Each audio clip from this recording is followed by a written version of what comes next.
ஓம் சைராம், ஜெய் சைராம். என் அன்பின் பிரியமே, நான் உனக்கு சொல்வது அருள் வாக்கு அல்ல, தெய்வ வாக்கு. விதிக்கப்பட்ட விதி யாராக இருந்தாலும் அனுபவித்தே ஆக வேண்டும். நான் அனைத்திலும் இருந்து உன்னை பாதுகாத்து வழி நடத்தி செல்வேன். என் குழந்தையே, உன்னுடைய கஷ்டங்களையும் துக்கங்களையும் என்னிடம் சொல்லிவிட்டு அதன் முடிவுக்காக நீ காத்திருக்கிறாயல்லவா? உன் துன்பத்திலே நீ என்னையும் தொலைத்து விட்டாய். எங்கெங்கோ தேடுகிறாய் என்னை.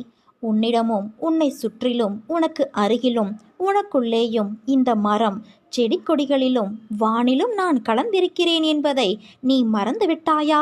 சிறிது நேரம் நீ உன் கண்களை மூடி உன் சுற்றுப்புறத்தையும் மனதையும் அமைதி கொள்ள செய். பிறகு நான் பேசுவதை நீ புரிந்து கொள்ள முடியும்.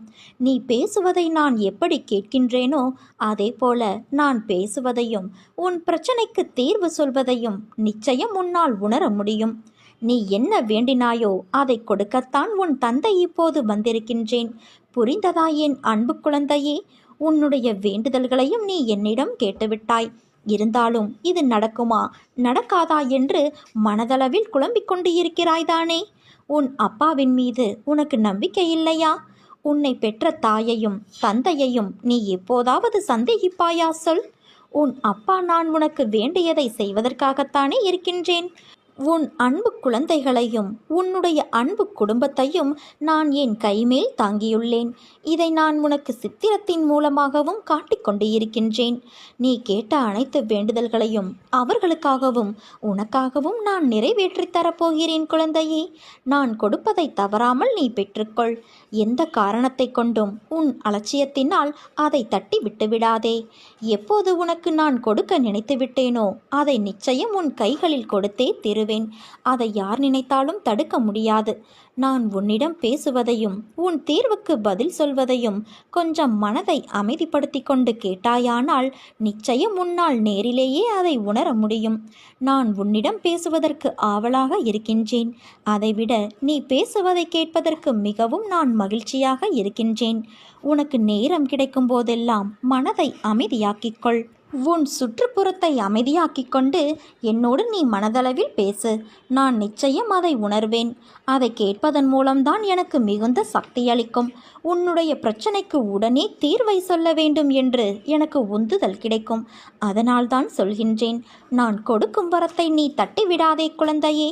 நிச்சயம் நீ கேட்ட வேண்டுதல்கள் அனைத்தையும் நான் உனக்கு கொடுக்கத்தான் போகின்றேன்.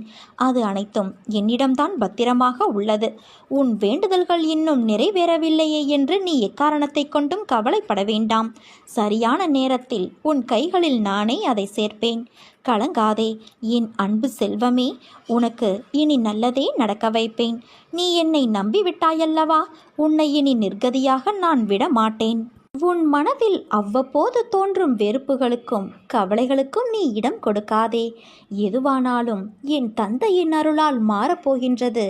நான் ஏன் இந்த எண்ணத்தில் இருக்க வேண்டும் என்று அவைகளை வெளியேற்று. இல்லாவிட்டால் அவைகள் கொஞ்சம் கொஞ்சமாக உன் மனதை ஆக்கிரமித்து நீ சாதாரணமாக செய்ய வேண்டிய வேலைக்கு கூட பல மடங்கு சக்தியை செலவழிக்கக்கூடிய நிலைக்கு உன்னை கொண்டு வந்துவிடும். மாற்றம் ஒன்றே மாறாதது.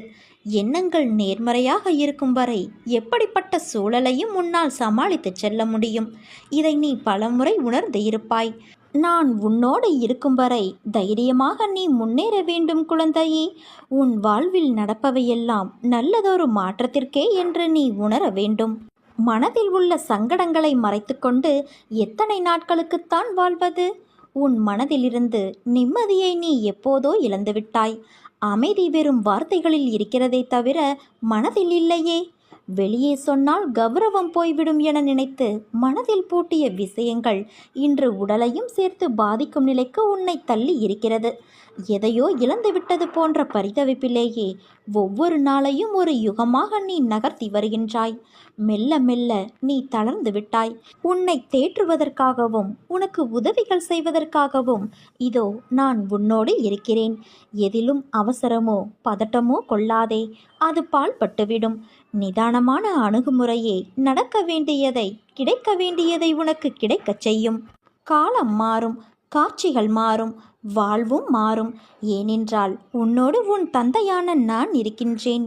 என்னை நம்பி சரணடைந்தவர்கள் யாராக இருந்தாலும் அவர்களை நான் காப்பாற்றுவேன் என்று வாக்குறுதி கொடுத்திருப்பதால் என் வார்த்தையை காப்பாற்ற நான் பாடுபடுவேன். உன் துக்க நாட்கள் முடிந்து போய்விட்டது குழந்தையே. இனி நிம்மதி உன்னை நிரந்தரமாக ஆட்கொள்ளப் போகிறது. எதையும் சுலபமாக எடுத்துக்கொண்டு நடக்கப் போகிற நிலைக்கு நீ வரத்தான் போகின்றாய். உனக்கு நிம்மதியும் சாந்தியும் கிடைக்கும். உண்மையிலேயே நீ என்னிடம் சரண் புகுந்துவிட்ட குழந்தை என்றால் வேண்டியதை அளிக்க நான் தயாராக இருப்பதை நீ உணர்ந்து கொள்வாய். என்னிடம் இந்த கணமே பூரண சரணாகதியடைந்து பார். மற்ற எல்லாவற்றையும் நான் பார்த்து கொள்கிறேன். உன் வேண்டுதல் எனக்கு கேட்காமல் இருக்குமா? என் இதயம் இலகாமல் இருக்குமா? ஸ்மரணை உன்னுடையதாக இருக்கையில் என் இதயத்தில் எதிர்வினை ஏற்படாமல் போகுமா? நான் சர்வமும் வியாபித்து இருக்கின்றேன். உனக்கு அருகிலேயே நான் இருக்கின்றேன். என் நாமம் உன் மனதில் இருத்திக்கொள். உன் கோரிக்கைகள் எதுவானாலும் கண்டிப்பாக நிறைவேறும். கர்மவினை எவ்வளவு பலமானதாக இருந்தாலும் கன நேரத்தில் நசிந்துவிடும். என் அனுக்கிரகம் உனக்கு நிரந்தரமாக இருக்கும் என் குழந்தையே. நீ என்னுடைய ஆலயத்திற்கு வந்து பிரார்த்தனை செய்தவைகள் நிறைவேறுவதற்கான காலம் வந்துவிட்டது. உன் பிரார்த்தனைகளில் ஒன்று நிறைவேறி உன்னை மகிழ்ச்சி அடைய செய்யும். உனக்கான நல்ல காலம் வருவதற்கு நீ பொறுத்திருந்தாயல்லவா? அந்த காலம் வந்துவிட்டது. மனதில் உள்ள எதிர்மறைகளை அகற்றி நேர்மறை எண்ணங்களோடு மீண்டும் நீ செய்ய வேண்டிய முயற்சிகளை செய்து வா. உன்னால் முடிந்தவரை மற்றவருக்கு உதவியாக இரு. மற்றவர்கள் உனக்கு என்ன செய்தார்கள் என்று ஒருபோதும் எண்ணாதே. நீ இன்னொரு உயிருக்கு செய்யும் உதவி என்னையே வந்தடைகிறது. அதை என்றும் நீ நினைவில் வைத்துக்கொள் என் குழந்தையே. இன்று உன்னை சிரித்த முகத்தோடு பார்க்கும்போது என் மனதில் எழும் சந்தோஷத்திற்கு அளவே இல்லை. உன் சிரிப்பை பார்த்து எவ்வளவு நாள் ஆயிற்று? இன்று நீ நிம்மதியாய் உணர்ந்தாயல்லவா? அதே போல உன் நிலைமையும் மாறும். இந்த வயதில் உழைக்காமல் வேறு எந்த வயதில் உழைக்கப் போகிறாய்? சோர்வு, தோல்வி இவை அனைத்தையும் தூக்கி எறி. உனக்கு கீழே இருப்பவர்களை ஏளனமாக கருதாதே. அவர்களும் உனக்கு நிகரானவர்கள்தான். வேலை, காசு, சொத்து இவைகளை வைத்து மற்றவர்களை நீ எடை போடாதே. என் பிள்ளையை நேர்கோட்டில் வாழ வைப்பதுதான் என் கடமை. பிறரின் நிலையைக் கண்டு நீ நகைக்காதே குழந்தையே. நிலைமை என்பது ஒவ்வொரு மனிதரும் வாழும் நிலையை பொறுத்து அமையும். அதனால் வார்த்தையை பேசும்போது ஒவ்வொரு வார்த்தையையும் யோசித்து பேசு. உன்னை கோபப்படுத்தும் சூழ்நிலை வந்தாலும் அமைதியாக இரு. கோபத்தில் பொறுமையையும் நிதானத்தையும் இழந்து விடாதே. அமைதியாக செல்வது என்பது தோற்பது என்று கருதாதே. தோற்பது முக்கியமல்ல, இறுதியில் யார் நிறைவடைகிறார்கள் என்பதுதான் முக்கியம். உனக்கு பிடிக்காத விஷயங்கள் நடந்தால் அந்த ஒரு நிமிடம் என் நாமத்தை உச்சரி. என்னை உன் நினைவில் கொண்டு வா. மற்றதை உன் தந்தையான நான் பார்த்து கொள்கிறேன். என் தங்கமே, நிதானமாக எல்லோரிடத்திலும் பேசு. இனிமேல் என் நாவில் தோன்றும் சொற்களின் பேரருளை நீ பெறுவாய். நீ எதற்குமே பயப்படாதே, கலங்காதே. உன்னில் நிச்சயம் வெற்றி என்ற தீபத்தை நான் ஏற்றுவேன். நீ உன்னில் பார்க்கும் அனைத்துமாய் அகிலத்தின் ரூபமாய் உனக்கு நான் இருப்பேன்.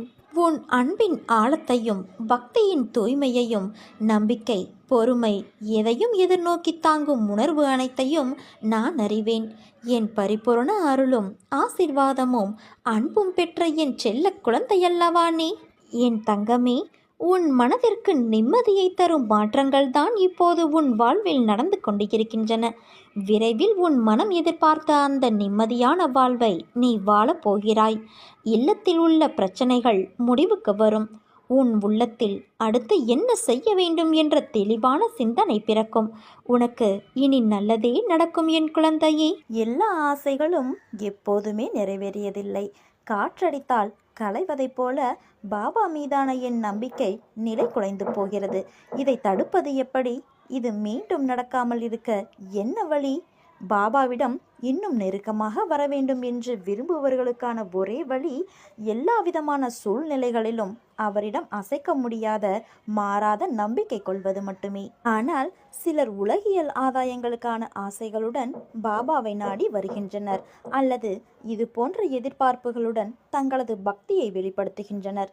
சில சமயங்களில் அவர்களது ஆசைகள் பூர்த்தி அடையாவிட்டாலோ அல்லது அவர்களது முன்வினைகளின் பலனாக கஷ்டப்பட நேர்ந்தாலோ அவர்கள் தங்கள் நம்பிக்கையை இழக்கத் தொடங்குகின்றனர். எந்த ஒரு அவதாரம் அல்லது சத்குருவின் காலத்திலும் எல்லா மனிதர்களுடைய எல்லா ஆசைகளும் எப்போதுமே நிறைவேறியது இல்லை. பக்தர்கள் இறைவனை அடைய தடையா இருக்கும் எந்த விதமான ஆசைகளையும் சத்குரு நிறைவேற்றுவது இல்லை. இது போன்ற ஆசைகள் நிறைவேறாமல் போவதன் பின்னணியிலும் பாபாவே உள்ளார். எனவே இன்பத்திலும் துன்பத்திலும் என இரண்டிலுமே பாபாவை காணக்கூடியவர் யாரோ அவரே உண்மையான பக்தராவார். நீ கண்ட வழிகளையும் துன்பங்களையும் அலைச்சலையும் நான் அறிவேன். அதனால்தான் அப்பா என்ற இடத்திலிருந்து யோசிக்கும் பொழுது உனக்கு இன்னும் அனுபவம் தேவை உயர்ந்து நிற்பதற்கு என்று நான் சொல்கிறேன். அதனால்தான் உன்னிடத்தில் இவ்வளவு மாறுதலான சூழ்நிலைகளை கொடுக்கின்றேன். அந்த வழிபாதையை உன் கண்களில் காண்பித்த என்னால் உன்னை அதில் வெற்றி பெற செய்ய முடியாதா? உன் சாய் தேவா பற்றி நீ புரிந்து கொண்டது இவ்வளவுதானா? நிச்சயம் உன்னை வழிப்படுத்தி உன் கவனத்தை அதில் திருப்பி வெற்றி பெற செய்வேன். நன்றாக நினைவில் வைத்துக்கொள். ஒன்று உன்னிடத்தில் நடக்கவில்லை என்றால் அதைவிட உயர்ந்த மேலான விஷயங்கள் நடக்கப் போகிறது என்று அர்த்தம். நல்லது கெட்டது என இரு முனைகள் உள்ளது. அவற்றில் எந்த பக்கம் சென்றாலும் ஏதாவது ஒரு முனையில் நாம் போய் நிற்கத்தான் வேண்டும். விதியின் விளையாட்டால் கெட்டது என்ற கூர்மையான முனையில் நிற்க நேரம் வாய்த்துவிட்டால் கலங்காதே, என்னிடம் ஒப்படைத்துவிடு. அதை முற்றிலும் நான் பார்த்து கொள்கிறேன்.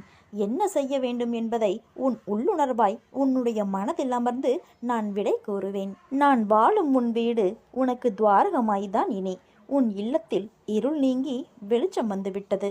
சந்தோஷமாக இருக்கப் போகின்றாய். என் குழந்தை கோழை அல்ல. எத்தனை கஷ்டங்கள் வந்தாலும் தாங்கி நின்று கடந்து செல்லும் தைரியம் உனக்கு இருக்கிறது. நீ சமாளித்து நடை போட்டாலும் உன் மனதில் இருக்கும் குமுறலை வெளியே மற்றவர் உணராத வண்ணம் நீ நடக்கின்றாய்.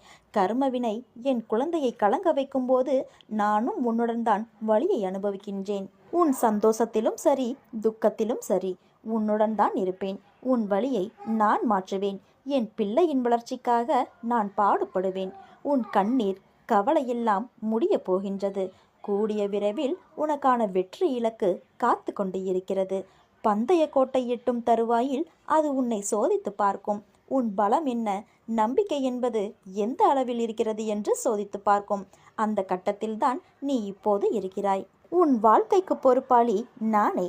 உனக்கான அனைத்தையும் நான் உன்னிடம் வந்து சேர்ப்பேன். நீ அழாதே. உனக்கான அனைத்தும் தயாராக உள்ளது. அது மற்ற விஷயங்கள் போல நிலையற்றவை அல்ல. உன் வாழ்க்கைக்கு அர்த்தத்தை கொடுக்கும் பொக்கிஷமாகும். உன்னை நான் சரி செய்வேன். உன்னுடன் எப்போதும் நான் இருப்பேன். என் வார்த்தைகளின் மீது நம்பிக்கை வை. உன் கவலைதான் என்ன, அதை என்னிடம் கூறிவிடு. நானே உனது சத்குரு. நீ என்னையே நினை. என் நாமத்தையே ஸ்மரணம் செய்து என்னையே வணங்கி என் பாதங்களில் சரணடை. அது போதும் உனக்கு. நீ எதற்கும் பயப்படாதே. நீ ஏன் வீணாக கவலைப்படுகிறாய்? என்னை நீ தஞ்சமடைந்து விட்டாயல்லவா? அனைத்தையும் நான் பார்த்து கொள்கிறேன். இனி எதற்கும் நீ பயப்பட தேவையில்லை. உனது மனம், புத்தி, அகங்காரம் என்னும் மூன்றையும் என்னிடம் சமர்ப்பித்துவிடு. இவ்வுலக வாழ்க்கையில் உன் கையில் எதுவும் இல்லை. எல்லாவற்றையும் நானே இயக்குகிறேன் என்ற மனோபாவத்தை நீ ஏற்படுத்திக்கொள். எதிலும் அவசரப்படாதே. பொறுமையாக இரு. என் மீது உன் பாரத்தை இறக்கு. நான் சுமக்கிறேன். என் மீது முழு நம்பிக்கை வைத்து நீ செய்யும் அனைத்து செயல்களுக்கும் என்னை பொறுப்பாளியாக்கு. உன் செயலை உன் விருப்பப்படி நான் செய்து முடிக்கிறேன். நம்பிக்கை என்னும் அச்சாணியாக என்னை உன் மனதில் நிறுத்து. பொறுமையாய் வாழ்ந்து வா. உன்னை சேர்ப்பிக்க வேண்டிய இடத்தில் நான் சேர்க்கிறேன். என்னை சரணடைந்து உன்னை என்னிடம் ஒப்படைத்துவிட்டு என் மீது முழு நம்பிக்கை வை. உன் பாரம் மட்டுமல்ல, உன் பாவத்தையும் நான் சுமக்க தயாராக இருக்கிறேன். நான் உன்னுடன் இருக்கும்போது உனது கவலைகளை எனது பாதத்தில் நீ சமர்ப்பித்த பின்னர் கவலை எதற்கு? எனது மகிமைகளைக் கண்டும் ஏன் இந்த ஏக்கம் உனக்கு? உனது தந்தையும் நானே, தாயும் நானே. உன்னை படைத்ததும் நானே, உன்னை சோதிப்பதும் நானே. உனது சோதனை காலம் முடிந்த பின்னர் நீ யார் என்பதை நீ அறிந்து கொள்வதற்கு நான் தரும் சோதனைகள்தான் நீ படும் வேதனைகள். நம்பிக்கையுடனும் பொறுமையுடனும் இரு. அதற்கான பலன்கள் விரைவில் வந்தடையும். உனக்கான நல்ல நேரம் வரும் வரை என் மடியில் அமர்ந்து உன் கர்மாக்களை கழித்து வா. நீ தோல் சாய உன் தந்தை நான் இருக்க ஏன் உனக்கு இந்த ஆயாசம்? வா மகளே, மகனே, வந்து சாய்ந்து கொள். மன சஞ்சலங்களை அகற்றி அமைதி கொள். விரைவில் உன் பிரச்சனைகளை தீர்த்து உன்னை மகிழ்ச்சி வெள்ளத்தில் நான் மூழ்கடிக்கின்றேன். அதுவரை எனது நாமத்தை ஜபித்து உன் கர்மாக்களை என் துணையோடு கழித்து வா. குருவே தெய்வம் என்பதை உணர்ந்தவர்கள் மிக குறைவு. என்னை அணுகிறவர்களுக்கு நான் இந்த வித்தியாசத்தை உணர்த்தி அவர்களை சாய் பக்தியில், அதாவது குரு பக்தியில் நிலைநிறுத்துவேன். ஒன்றில் மனதை செலுத்தாமல் அனைத்தின் மீதும் நம்பிக்கை வைத்து ஓடுகிறார்கள். அவர்களுக்கு நான் ஒன்றை குறிப்பிட்டு சொன்னால் அது ஏற்காது. அவர் போக்கில் அவர்களை அனுப்பி படிப்படியாக மாற்ற முயற்சிக்கின்றேன். முதலில் அனைத்து தெய்வத்தையும் கும்பிடு. பிறகு அவையெல்லாம் ஒன்றே என உணர்ந்திடு. அந்த ஒன்றும் நமது குருவே என்பதை நீ தெளிந்துவிடு. இதுவே எனது கோட்பாடு. இந்த தெளிவு முழுமையாக வந்த பிறகுதான் ஒருவருக்கு ஆணித்தரமாக என் மீது நம்பிக்கை வரும். நம் தலையெழுத்தும் மாறும். என்னை நம்பி நம்பிக்கையோடு எழுந்து வா. எனது கண்களை பார். அனைத்தையும் புரிந்து கொள்வாய். என் வாக்கு பொய்யானது இல்லை. நீங்கள் எதிர்பார்த்து காத்திருக்கும் அனைத்தையும் நான் நிச்சயமாக நடத்தி காட்டுவேன். உன் வாழ்வில் நான் தரும் மாற்றம் மிக சிறந்த முன்னேற்றமாக இருக்கும். உனக்கு நீ இன்னும் கொஞ்ச காலம் அனைத்தையும் சகித்து கொண்டு இரு என்று ஆலோசனை கூறினேன். ஆனால் நீயோ, அப்பா, எனக்கு இதெல்லாம் சாத்தியப்படாது. நிச்சயமாக ஒரு மாற்றம் வந்தாக வேண்டும். நான் அனுபவித்து வரும் இந்த நிலை மாறியே ஆக வேண்டும் என்கின்றாய். நான் ஜெயித்த பிறகுதான் உன்னை நெருங்குவேன். அதுவரை எனக்கு நீ கண்டிப்பாக உதவித்தான் ஆக வேண்டும் என்று கட்டளையும் போடுகிறாய். என் செல்ல குழந்தையே, அதுவும் சரிதான். நிச்சயமாக உன்னை நான் தாங்குவேன். உன் வாழ்வில் மாற்றத்தை உண்டாக்குவேன். இந்த மாற்றம் இப்போதைய உனது தடுமாற்றம் போன்றோ ஏமாற்றம் போன்றோ இருக்காது. உனது வாழ்வில் மிக சிறந்த முன்னேற்றமாக இருக்கும். மற்றவர்களின் கண்கள் பார்த்து கொண்டிருக்கும் போதே நீ உயர்த்தப்படுவாய். இழப்புகளை தாண்டி அதன் வழிகளை உதறிவிட்டு வெறுமையான மனதுடன் நீ என்னிடம் வா. நான் என்னிடத்தில் இருக்கும் லௌகீக சுகங்கள் அனைத்தையும் உனக்கு தருகிறேன். இதனோடு ஆன்மீக சுகத்தையும் சேர்த்து வழங்குவேன். உன்னை தாங்கி பிடிப்பேன், தூக்கி உயர்த்துவேன் என்று ஒரு தரம் சொன்னேன். நிச்சயமாக அதை நிறைவேற்றவும் செய்வேன். நான் வாக்கு மீறமாட்டேன். உன்னால் எவ்வளவு முடியுமோ அவ்வளவு தூரம் என்னை தஞ்சமாக கொள். வேண்டியது அனைத்தும் வேண்டியபடியே நடக்கும். ஏனெனில் உன் வேண்டுதலை நான் கேட்டேன். இதோ அதற்கு பதிலோடும் பலனோடும் வருகிறேன். அனைத்தும் சுபமாக நடக்கும். என்னை தேடி வரும் பக்தர்களிடம் நான் சொல்லும் ஒரு விஷயம், மற்ற கடவுள் வடிவங்கள் நம்முடன் பேசுவதை நம்மால் உணர முடியாது. ஆனால் பாபா பேசுவதை நாம் உணர்ந்து கொள்ளலாம். சகுனம் பிரம்மம் என்பதைப் போல அவர் நம்முடன் யார் வடிவிலாவது பேசுவார். கூப்பிட்டால் இதோ காத்திருக்கிறேன் என பதில் தருவார். நாம் செல்லும் பொழுது எந்த வண்டியிலாவது வந்து காட்சி தருவார். நம்முடன் அவர் இருப்பதை உறுதி செய்து நமக்கு ஆறுதல் செய்வார். சில சமயங்களில் அவருடைய திருவாய்மொழி மறைப்பொருளாகவும் கனமான அர்த்தம் நிரம்பியதாகவும் இருந்தது. சில சமயங்களில் அவர் மென்மையாகவும் கேலியாகவும் பேசினார்.